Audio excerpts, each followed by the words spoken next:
আপনি কনটেন্ট বানাতে চান এবং আপনার বাজেট হচ্ছে ৫০,০০০ টাকা।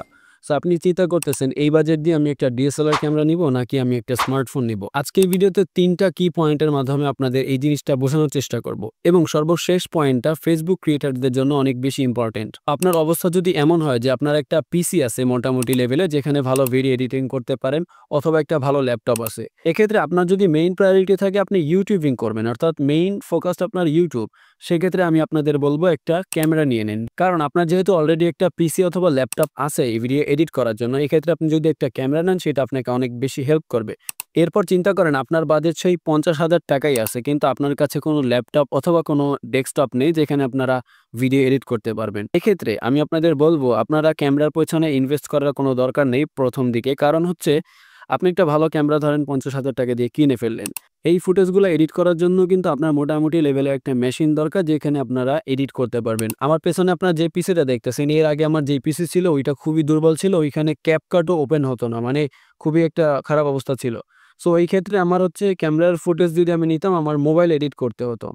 যেটা খুবই কষ্টসাধ্য ব্যাপার এবং আপনারা যদি এডিট করতেও পারেন ফোনে সেই ক্ষেত্রেও অনেক ঝামেলার মধ্যে দিয়ে যেতে হবে। দেখবেন যে অনেক লম্বা টাইম হচ্ছে ফোন হ্যাং করতেছে অ্যান্ড এছাড়া অনেক ধরনের প্রবলেম লেগেই থাকে।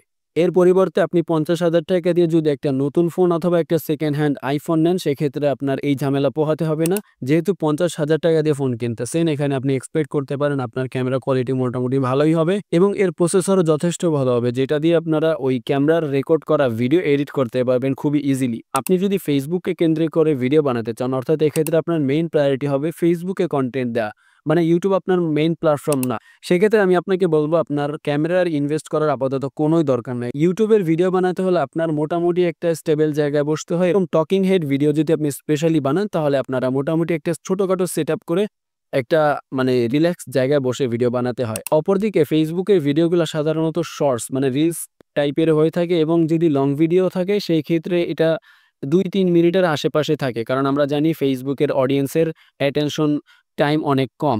তো যদি ফোন দিয়ে ভিডিও করেন আপনার সুবিধা হবে আপনি যেকোনো সময় পকেট থেকে বের করে আপনি ছোটখাটো ক্লিপ নিতে পারবেন। কিন্তু আপনি যদি চিন্তা করেন যে ফেসবুকের ভিডিও বানানোর জন্য আমি একটা ক্যামেরা নিবো, সেই ক্ষেত্রে একটা ঝামেলা পড়বেন কি, ক্যামেরা তো মোটামুটি ভালোই বড় একটা জিনিস যেটা আপনার অলওয়েজ ক্যারি করা লাগবে। আপনি চাইলেই ফোনের মতন অত ভালোভাবে ইউজ করতে পারবেন না। ভালোভাবে বলতে গেলে একদম ফাস্টলি ইউজ করতে পারবেন না। এটার একটা প্রিপারেশন আছে। ধরেন ফোনটা ক্যামেরাটা ওপেন করলেন, ছোটখাটো কিছু সেটিংস ঠিক করা রাখলেন অথবা আপনি যদি আমার মতন অটোতে দিয়ে রাখেন, আপাতত অটোতে আছে। এরপরও ফ্রেমিং এর ব্যাপার-স্যাপার আছে যেটা আপনারা ফোনে ওরকম সমস্যা হয় না। ফোনে জাস্ট আপনি ওপেন করবেন এবং ভিডিও রেকর্ড করা শুরু করবেন। সো আপনার মেইন প্রায়োরিটি যদি ফেসবুক হয়ে থাকে সেক্ষেত্রে আপনারা ফোনে ইনভেস্ট করতে পারেন। তো আশা করি আপনারা মোটামুটি একটা ধারণা পেয়েছেন। আর আপনাদের যদি কোনো স্পেশাল ভিডিও রেকমেন্ড থাকে, স্পেশালি আমি ক্যামেরাটা রিভিউ করতে চাচ্ছিলাম। যদি আপনারা ইন্টারেস্টেড থাকেন তাহলে আমাকে কমেন্ট করতে পারেন। ইনশাআল্লাহ আমি খুব তাড়াতাড়ি এইটার রিভিউ নিয়ে আসার চেষ্টা করব। সো ইনশাআল্লাহ দেখা হবে নেক্সট ভিডিওতে। আসসালামু আলাইকুম।